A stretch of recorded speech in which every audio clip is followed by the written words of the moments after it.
Picture this. It's June 21st, 1582. The most powerful man in Japan wakes up in a temple surrounded by the morning mist of Kyoto. Within hours, he'll be dead. Not killed by enemy armies he had crushed for decades, but betrayed by the samurai he trusted most. Oda Nobunaga had conquered half of Japan. He had revolutionized warfare, destroyed Buddhist strongholds, and stood on the brink of unifying the nation. But in the pre-dawn darkness of Honnō-ji temple, his own general, Akechi Mitsuhide, was already positioning 13,000 troops around the building. This isn't just another samurai battle story. This is the night that changed everything. The betrayal that ended one dynasty and birthed another. The moment when Japan's destiny hung in the balance of a single act of treachery. Here's what really happened when loyalty died and ambition consumed everything.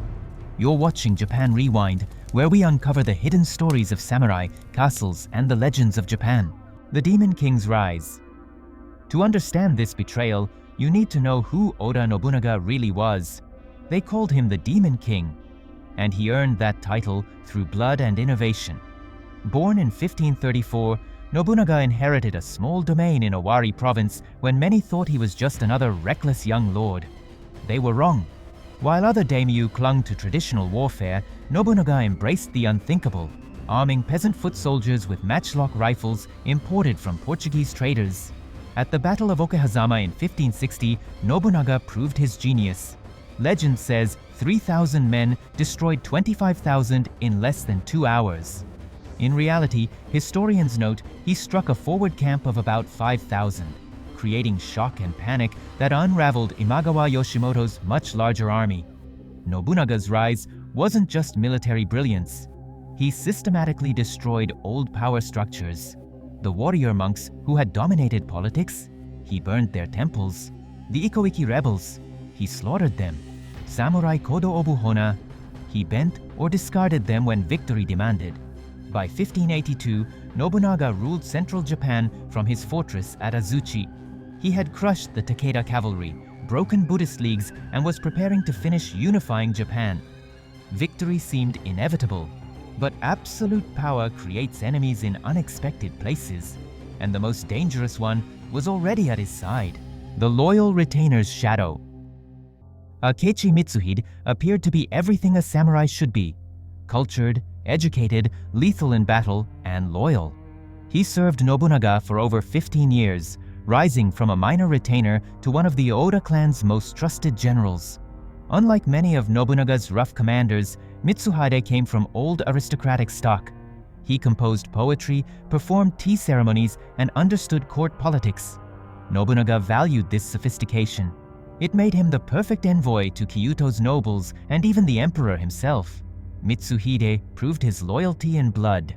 At the 1571 burning of Enryaku-ji, he led troops in massacring monks and civilians. He was trusted with governance of Tamba province. He was Nobunaga's diplomat in delicate negotiations, but some historians suggest his very strengths made him dangerous. His refined education connected him with traditional elites. His court diplomacy opened channels to discontented factions.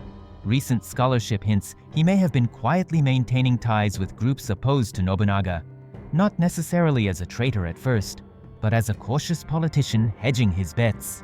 By 1582, whispers of Nobunaga's arrogance and brutality were spreading. Mitsuhide was listening. The breaking point. The final straw came in May 1582. Nobunaga had summoned his generals to prepare for a Shikoku campaign. But when Mitsuhide arrived at Azuchi Castle, things turned personal. Some sources suggest Nobunaga considered altering Mitsuhide's daughter's marriage alliance with Hosokawa Tadaoki, undermining Mitsuhide's family's honor. Whether true or not, it symbolized Nobunaga's ruthless pragmatism in politics. Jesuit missionary Luis Frois recorded Nobunaga publicly humiliating Mitsuhide, possibly even striking him with his war fan during a banquet. In samurai culture, such insults were devastating. At the same time, Nobunaga's growing arrogance troubled traditionalists. At Azuchi, he built a castle that glorified himself, with whispers that he even sought divine status. Jesuit reports claimed his pride had grown to blasphemy, though historians debate whether Nobunaga truly demanded worship. To Mitsuhide, it may have seemed like dangerous overreach. Finally, Nobunaga ordered Mitsuhide to abandon his own province and march west to aid Toyotomi Hideyoshi against the Mori clan. This would strip Mitsuhide of his power base and independence. That night, later chronicles suggest, Mitsuhide made his decision. The loyal retainer would die. The traitor was born. The conspiracy unfolds. Mitsuhide didn't lash out blindly. He orchestrated a coup with precision. He cultivated ties with Kyoto nobles disenchanted with Nobunaga. He leveraged family links to the Hosokawa, and he watched the map carefully. The timing was perfect. Nobunaga was isolated in Kyoto with only a small guard. His main armies were far afield. Hideyoshi in the west, Ieyasu traveling, Nobutada at Nijo Castle. Mitsuhide told his men they were marching to reinforce Hideyoshi. Only at the last moment did he reveal, "The enemy is at Honnō-ji." Bound by loyalty, his soldiers followed. By keeping the conspiracy secret until the march was underway, Mitsuhide eliminated hesitation and leaks. His army was committed before they fully realized they were marching to regicide. As midnight fell, 13,000 samurai surrounded the most powerful man in Japan, who had no idea they were coming. The Night of Fire at Honno-ji.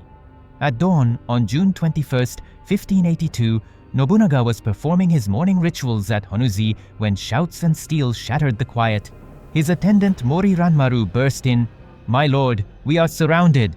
Akechi Hosu Habu Teikunza Gitsu." The man who built his career on surprise had been outmaneuvered by his own general. Yet Nobunaga did not panic. Witness accounts written later describe him asking calmly, "Is this Mitsuhide's rebellion?" On hearing yes, he simply replied, "There is no help for it." As fire arrows lit the wooden halls, Nobunaga prepared for his final stand. The final stand of the samurai. Nobunaga seized a bow, firing until the strings snapped, then fought with a spear alongside his handful of retainers. But against 13,000, numbers were absolute. As flames consumed the temple, he retreated to the inner sanctum with Mori Ranmaru. Later chronicles describe him choosing Setsupuku rather than capture. Ranmaru is remembered for serving as his Kaishiakunin, ending his lord's life, then his own. When Akechi troops entered, they found only fire and bodies. Nobunaga's corpse was never recovered, consumed in the inferno. The 13 days, Mitsuhide controlled Kyoto. Nobunaga's heir Nobutada was dead. The court seemed to welcome liberation. For a brief moment, Mitsuhide appeared victorious. But loyalty to Nobunaga's system ran deeper than Mitsuhide expected. Even his in-laws, the Hosokawa, refused support. Toyotomi Hideyoshi, upon hearing the news, forged a hasty peace with the Mori and marched 200 kilometers in just 10 days. The Great Return. Mitsuhide's hold began to unravel. His army withered as samurai deserted rather than follow a traitor. The hunter had become the hunted. The reckoning at Yamazaki. On July 2, 1582, the armies clashed at Yamazaki. Mitsuhide commanded perhaps 10 to 16,000. Hideyoshi fielded closer to 20,000. Hideyoshi used terrain and morale to crush Mitsuhide in under 2 hours. Some of Mitsuhide's men even switched sides mid-battle, turning their spears against him. Fleeing towards Sakamoto, Mitsuhide met his end. Legend says he was beaten to death by peasants armed with farm tools. Other chronicles suggest bandits or suicide. However it happened, his reign ended just 13 days after Honno-ji, the legacy of betrayal. Ironically, Nobunaga's death sped up unification. Hideyoshi completed it within 8 years, using Nobunaga's methods of firearms, meritocracy, and destruction of old powers. The betrayal also set a precedent. Loyalty in Japanese politics was never absolute. Even the most powerful lord could be felled by those closest to him. And Mitsuhide's act preserved Nobunaga's legend. Had he died old in bed, he might be just another warlord. Instead, betrayal turned him mythic. The Demon King struck down at the height of power. The echoes of Honno-ji. Today, the site of Honno-ji is a memorial temple in Kyoto. Archaeological excavations have uncovered scorched wood and fittings, confirming the intensity of the fire that consumed the temple. As for Mitsuhide, his bloodline did not vanish. Records suggest some Akechi relatives survived by marrying into other clans, ensuring his lineage endured even if his name lived on in infamy. The psychological scar of Honno-ji shaped centuries of politics. Betrayal as a legitimate tool became ingrained, from samurai coups to modern upheavals. Every June 21st, Nobunaga is remembered, not just as a warlord, but as a man whose death reshaped a nation. Tokugawa's lesson as shogun. The betrayal at Honno-ji didn't just end Nobunaga's story, it shaped the future shogun's worldview. Tokugawa Ieyasu, who was traveling through the Kansai region when the coup erupted, barely escaped with his life. Legend says he disguised himself as a peasant to evade Mitsuhide's patrols, hiding in villages and forests before fleeing back to his territory. For Ieyasu, the shock was unforgettable. If Nobunaga, the invincible demon king, could be undone by betrayal, then no one was safe. Historians believe this escape planted the seeds of Tokugawa's ironclad political system. When he finally rose to power 2 decades later, he built a regime designed to prevent another Honno-ji. He centralized authority, kept rival lords under constant surveillance in Edo, and rotated daimyo in and out of their fiefs so none could build a power base strong enough to rebel. And here's the hook. Nobunaga's death taught Ieyasu the most important lesson of survival. Conquest wins battles, but paranoia wins empires. The what-ifs of Honno-ji. History loves to play with what-ifs, and Honno-ji might be Japan's greatest. What if Nobunaga had lived just 1 more year? Many historians believe he would have crushed the Chosokabe in Shikoku, subdued the Mori in the west, and forced every rival to kneel. The unification of Japan could have come decades earlier under a very different hand. And what kind of Japan would that have been? Nobunaga was ruthless, but also unusually modern. He encouraged trade with Europeans, adopted firearms wholesale, and seemed less interested in rigid tradition than in results. Some scholars argue that under his rule, Japan might have opened to the outside world centuries before the Meiji Restoration. Others suggest the opposite, that his brutal suppression of Buddhism and intolerance for opposition could have led to an authoritarian state that crushed dissent entirely. Then there's Mitsuhide's own what if. Imagine if he had consolidated his coup, secured Hideyoshi's loyalty, and won Ieyasu's support. The Akechi clan might have replaced the Oda as Japan's ruling dynasty. Instead, he survived only 13 days. Here's the real hook. Honno-ji was not just the end of one man.